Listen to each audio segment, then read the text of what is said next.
Muy buenas noches, bienvenidos a Odisea. Bueno, obviamente el tema es siempre el mismo. Estamos todos muy inquietos, estamos angustiados frente a algo desconocido, cuya evolución vamos mirando segundo a segundo y que está reseteando el mundo, que es el coronavirus. Vamos a tener una larga charla después con uno de nuestros máximos infectólogos, el doctor Gustavo Lopardo. Vamos a hablar de todo lo que tiene que ver con esta crisis sanitaria que se está viviendo a nivel global y también aquí en la Argentina. Decía que se resetea el planeta y a pesar de eso hay algunas continuidades, algunos fenómenos, algunos datos que parecen insistir en tendencias ya conocidas y conocidas desde hace no tanto tiempo. Por ejemplo, que Asia o algunos países asiáticos, como China, como Japón, como Singapur, como Corea del Sur, pudieron ir resolviendo este problema con una eficiencia, con un nivel de éxito que vemos en Europa todavía no está presente de manera tan contundente. ¿Cuál es la explicación? Bueno, algunos dicen, están más acostumbrados a problemas masivos que atacan a grandes cantidades de personas porque están más acostumbrados a vivir en sociedades masivas. Digamos, hay una diferencia demográfica. Hay quienes piensan que son sistemas menos deliberativos, si usted quiere, más autoritarios, que tienen un entrenamiento mayor para que el Estado intervenga, discipline y la gente obedezca. Hay un avance de los asiáticos evidente en términos civilizatorios, culturales, y no se ve solo en esto, se ve también en materia de educación. Si uno mira las pruebas PISA, bueno, hoy los países asiáticos, muchos países asiáticos, incluso a Vietnam, van por encima del resto de la humanidad, sobre todo en ciencias duras.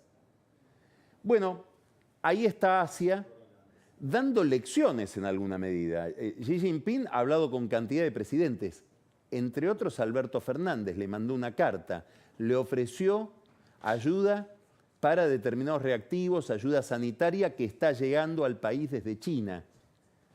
Bueno, esto es un dato central de lo que nos presenta hoy el planeta frente a una Europa que va reaccionando de manera muy drástica y no del todo coordinada. España prácticamente ha entrado en una metodología cercana a la que utilizan los países que han tenido una guerra en su propio territorio, característica que involucra a casi todos los países europeos. Por ejemplo, España ha puesto en movimiento, ha puesto en actividad o ha activado lo que se llaman leyes de movilización propias de la guerra, es decir, una gran intervención del Estado frente a la emergencia. Por ejemplo, si faltara alcohol, el Estado se podría hacer cargo de operar las empresas que fabrican alcohol. Lo digo esto deliberadamente porque en casi todas las farmacias de Buenos Aires falta alcohol en gel.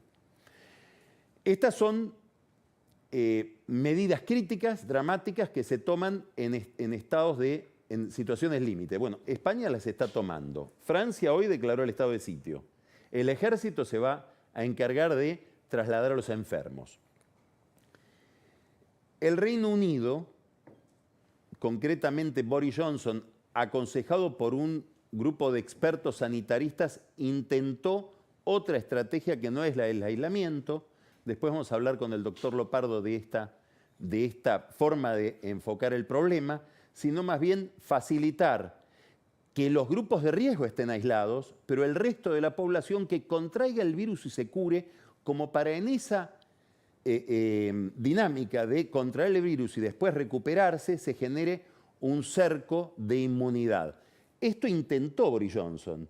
Entre ayer y hoy, sobre todo hoy, fue para atrás y empezó con una estrategia muy similar a la del resto de los países europeos.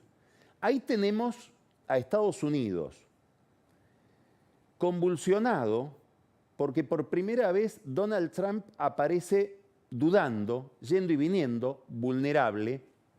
Estados Unidos tiene dos características distintas de Europa para enfrentar este problema. Estoy hablando de factores históricos. que en alguna medida modelan el presente de las sociedades. Primero, nunca tuvo guerra en su propio territorio, al menos en el siglo XX. Segundo, carece de un sistema de salud pública como el que sí tienen algunos países asiáticos y algunos países europeos. Trump acá está muy afectado porque donde aparezca la discusión en Estados Unidos sobre el sistema de salud es una discusión que en general los republicanos la pierden. Fue el sistema de salud la bandera de Obama, no hay que olvidar, y va a ser posiblemente la bandera de Biden en esta campaña, donde la recesión también afecta a la candidatura de Trump y hay algunos que piensan que ya está determinada su derrota desde ahora hasta noviembre. Bueno, signo de interrogación. Todavía es muy temprano para ese tipo de pronóstico. Pero lo cierto es que el clima público cambió notablemente en los Estados Unidos y después vamos a referirnos a las cuestiones económicas que tienen que ver con este cambio. Otro rasgo de esta crisis es que, a diferencia del modo en que los países encaran otros fenómenos u otros riesgos internacionales, por ejemplo el narcotráfico, el terrorismo, acá las naciones se cierran sobre sí mismas.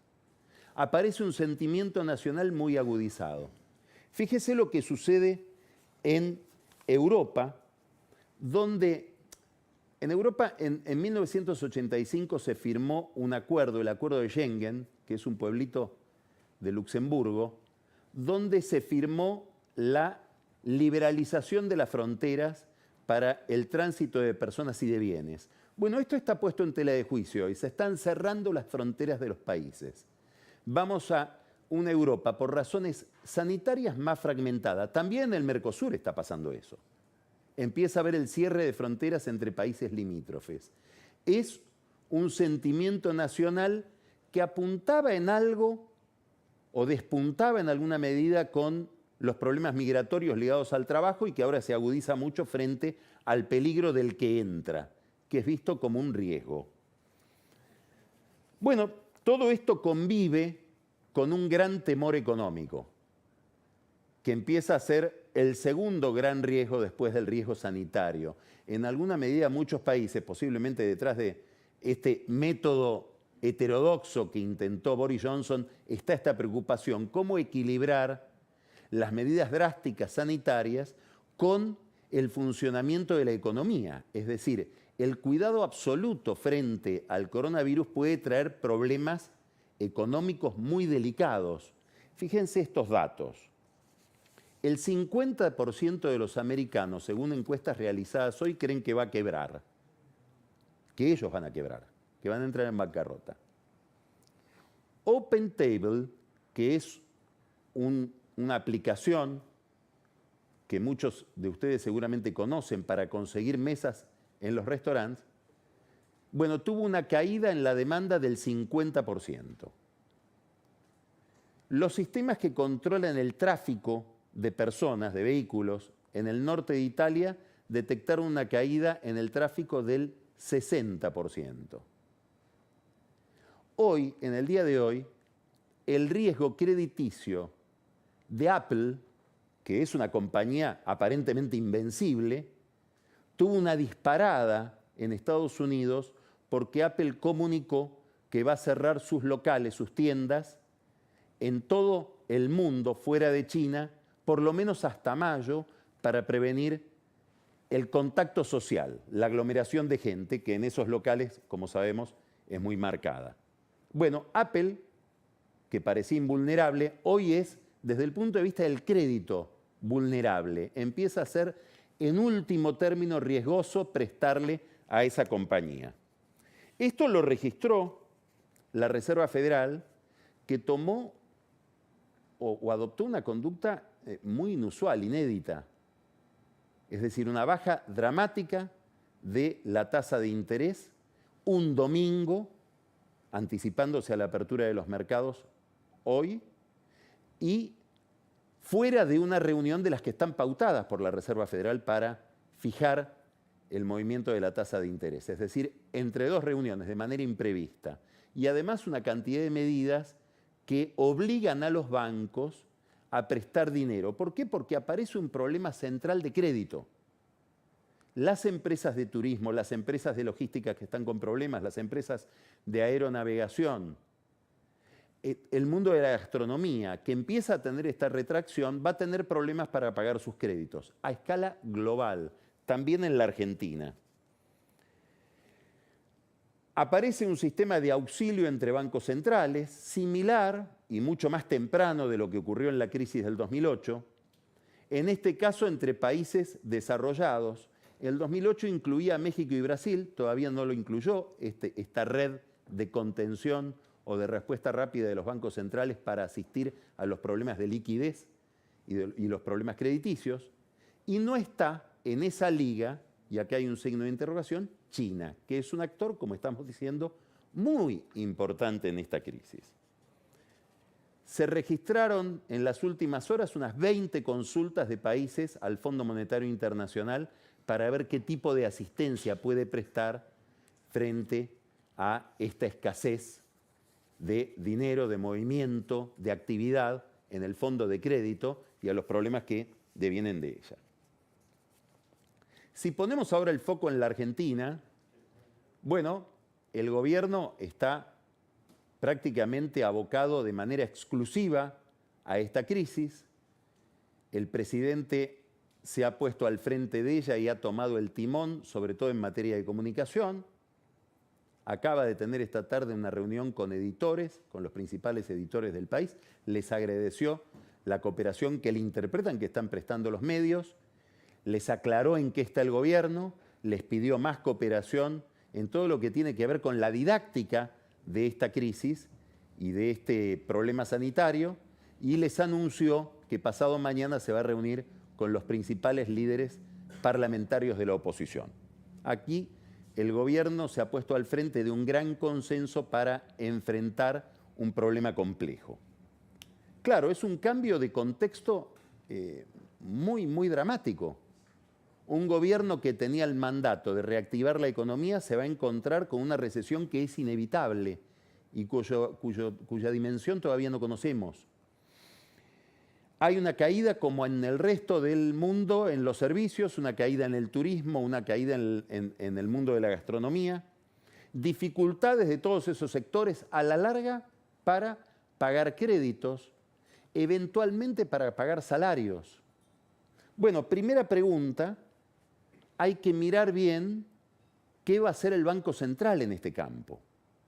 En el año 2003, cuando la Argentina todavía estaba viviendo el último tramo de una larga recesión, en aquel momento Alfonso Pratgay al frente del Banco Central tomó una cantidad de medidas que tienen que ver con estos problemas que estamos enfrentando ahora. Básicamente cambiar los rangos de categorías crediticias para los que son sujetos de crédito, para las empresas endeudadas, sobre todo las pymes, establecer distintos montos de capital como base para otorgar créditos y para tener asistencia financiera. Bueno, acá hay una pregunta central que se está haciendo el mundo y que se hace en la Argentina también, que es cuál es la capacidad que tiene el sistema financiero para absorber algo de esta crisis sin, por supuesto, poner en tela de juicio el sistema bancario y generar una crisis mayor.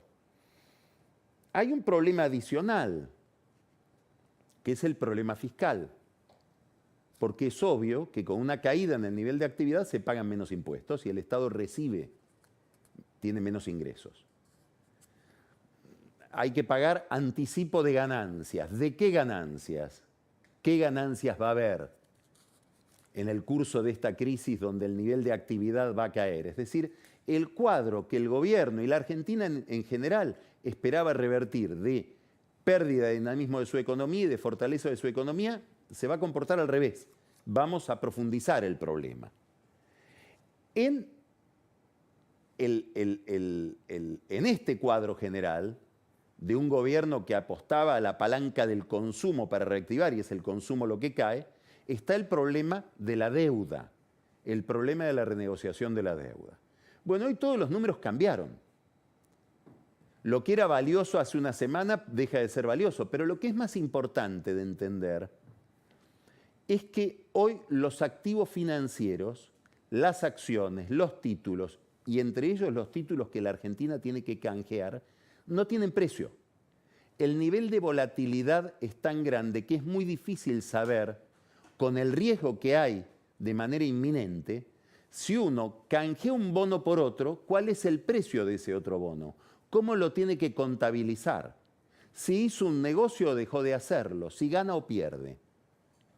Y en una reestructuración de deuda, los que están al frente de la cartera de bonos que tienen que ir al canje, que le tienen que canjear con el ministro Guzmán, dependen de comités de inversión que hay en los fondos, a los cuales tienen que explicarles la lógica de la transacción. Y sin precios es muy difícil explicar si una transacción, un canje de deuda tiene lógica o no para aquel que lo realizó.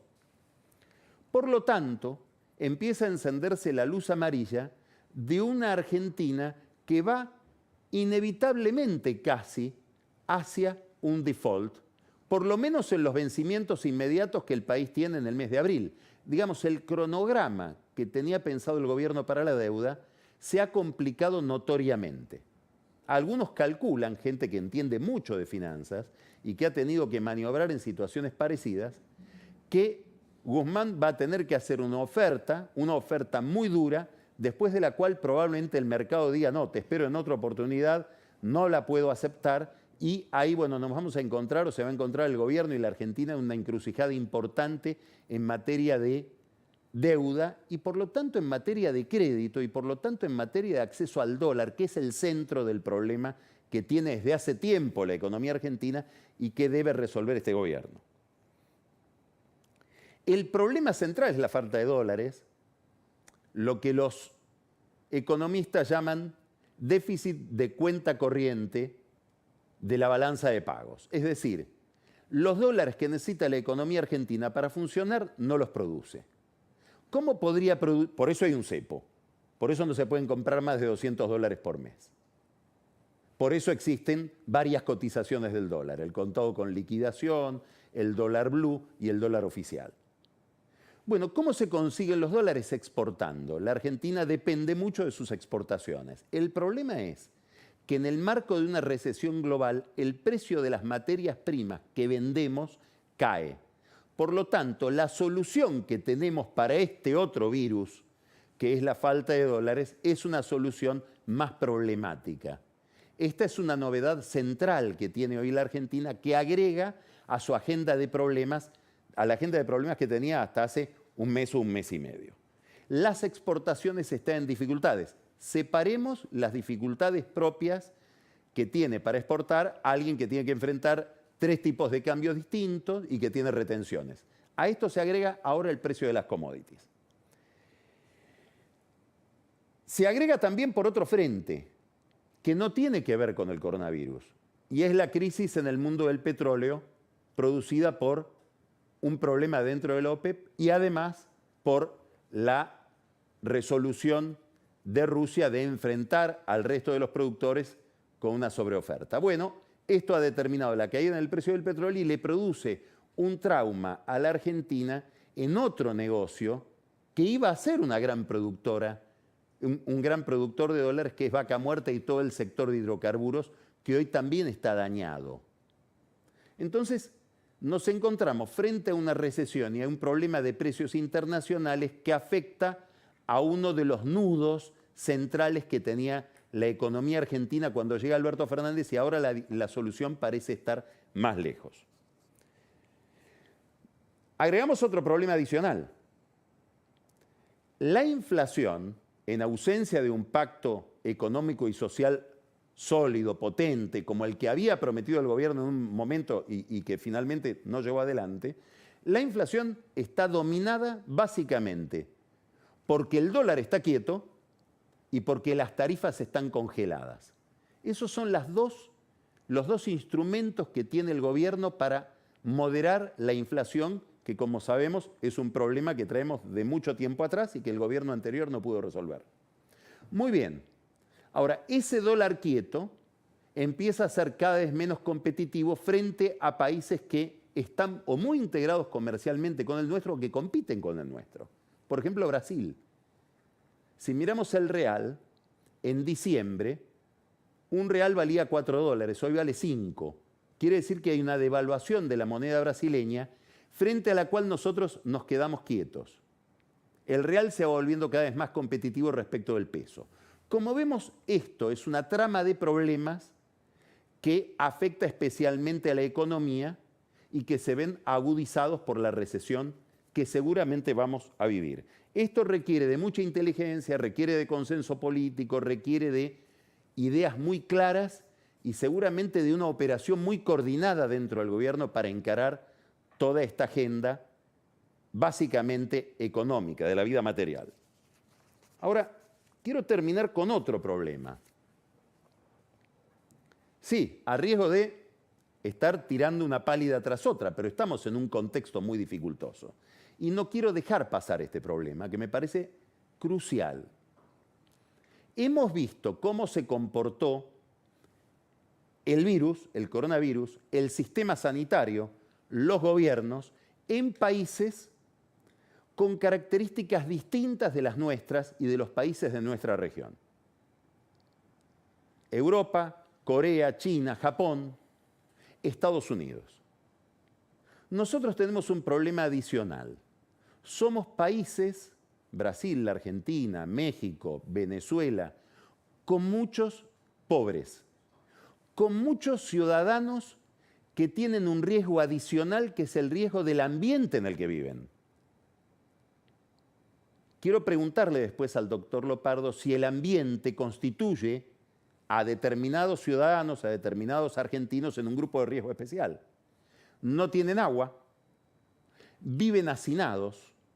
Se nos dice que ahora la solución, y es cierto, es el distanciamiento social. Poder recluirnos y distanciarnos del otro en términos físicos para evitar el contagio. Escuche lo que le voy a leer ahora. El partido del presidente Perón. Casi 10% de los vecinos del partido presidente Perón viven hacinados. Es decir, viven más de 4 personas en un mismo cuarto. En Ezeiza y Esteban Echeverría, más del 7% de las personas viven hacinadas. En San Vicente, José C. Paz, Marcos Paz, casi 6% de los vecinos viven hacinados. ¿Qué quiero decir? Que aquí hay un problema especial que debe atender el Estado. Falta de agua, por lo tanto, problemas con la higiene, que están directamente relacionados con la posibilidad de contagio, hacinamiento, en poblaciones que ya están afectadas por el dengue. Bueno, provincia de Buenos Aires, capital federal, otras regiones del país con grandes conurbanos. Los funcionarios que están destinados a asistir a esas poblaciones, ¿van a estar activos o se los retira como a otros empleados del sector público? Gran signo de interrogación. Y acá un desafío principal que tiene en alguna medida Rodríguez Larreta, porque hay muchas villas en la ciudad de Buenos Aires, y ni que hablar Axel Kicillof y los intendentes del conurbano. Enigmas habituales son los enigmas que tenemos frente a lo conocido. Nosotros sabemos qué dudas tenemos frente, por ejemplo, a la inflación, porque la conocemos. Sabemos qué interrogantes nos plantea una gripe común, porque la conocemos. Ahora tenemos otro tipo de interrogantes. Es lo que no conocemos de lo que nunca vimos, de lo desconocido. Como decía Donald Rumsfeld, y tituló un libro de esa manera, Lo desconocido de lo desconocido. Ahí está todavía el coronavirus y detrás del coronavirus la recesión. Empezamos Odisea, vamos a tener ahora una charla, va a ver que va a ser muy interesante, muy ilustrativa, con un gran médico, un gran infectólogo que tiene además la condición de estar dotado de una gran pedagogía, una gran capacidad didáctica. El doctor Gustavo Lopardo lo vamos a entrevistar ahora.